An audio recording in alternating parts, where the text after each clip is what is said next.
Materinya akan dimulai.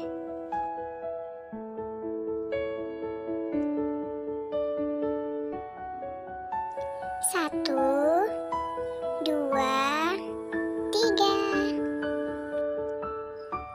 Materi pembelajaran teks laporan hasil observasi. Apa itu teks laporan hasil observasi? Pengertian teks laporan hasil observasi. Teks laporan hasil observasi adalah berita atau informasi yang dibuat berdasarkan pengamatan. Menurut Kosasi 2014-43 menyatakan bahwa teks laporan hasil observasi mengemukakan fakta-fakta yang diperoleh dari hasil pengamatan, bukan hasil dari imajinasi. Fungsi teks laporan hasil observasi. Fungsi yang dimaksud adalah untuk memberitahukan atau menjelaskan suatu kegiatan yang dilakukan. Hasil observasi terhadap suatu objek juga dapat berfungsi untuk memberitahukan kepada pihak berwenang atau terkait suatu informasi. Struktur teks laporan hasil observasi. 1. Pernyataan umum atau klarifikasi. 2. Deskripsi bagian. 3. Deskripsi manfaat.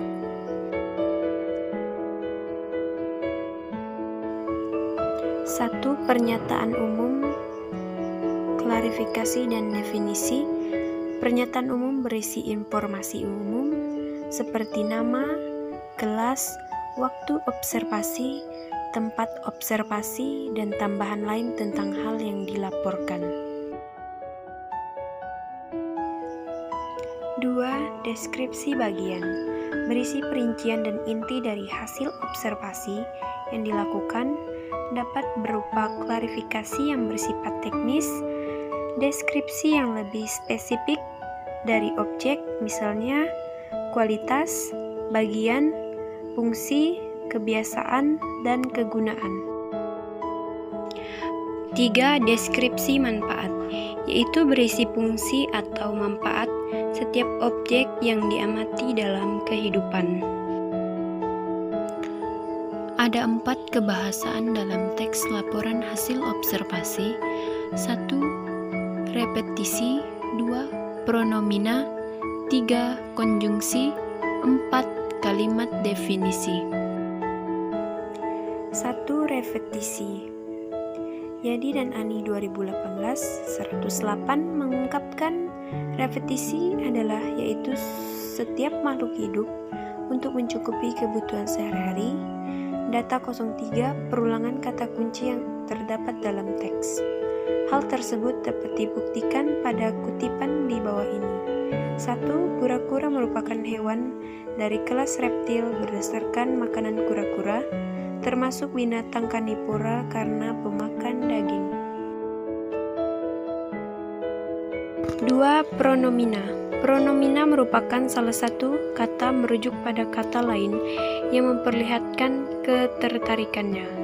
Teks laporan hasil observasi lebih sering menggunakan pronomina penunjuk karena isi dari teks laporan hasil observasi adalah melaporkan sesuatu. 3. Konjungsi. Salah satu ciri kebahasan teks laporan hasil observasi adalah konjungsi. Badrudin 2018-41 mengatakan, konjungsi adalah kategori yang menghubungkan dua satuan bahasa, yaitu kata dengan kata, frasa dengan frasa, klausa dengan klausa, kalimat dengan kalimat, atau paragraf dengan paragraf, baik yang sederajat maupun yang tidak sederajat dalam sebuah wacana. 4. Kalimat definisi. Salah satu ciri kebahasan teks laporan hasil observasi adalah kalimat definisi. Kosasi 2014-43, teks laporan hasil observasi adalah teks yang mengemukakan fakta-fakta yang diperoleh melalui pengamatan, Dengan teks tersebut, pembaca memperoleh sejumlah pengetahuan atau wawasan bukan dari hasil imajinasi. Contoh teks laporan hasil observasi, yaitu pohon ulin. Pohon ulin juga biasa disebut dengan nama kayu besi. Pohon ulin merupakan tumbuhan endemik dari Pulau Kalimantan. Pohon ulin terkenal dengan kualitas kayu yang sangat kuat, sehingga banyak digunakan untuk bahan konstruksi bangunan. Salah satu penyebab hampir punahnya pohon ulin adalah akibat penebangan liar dan eksploitasi secara berlebihan oleh oknum-oknum yang tidak bertanggung jawab.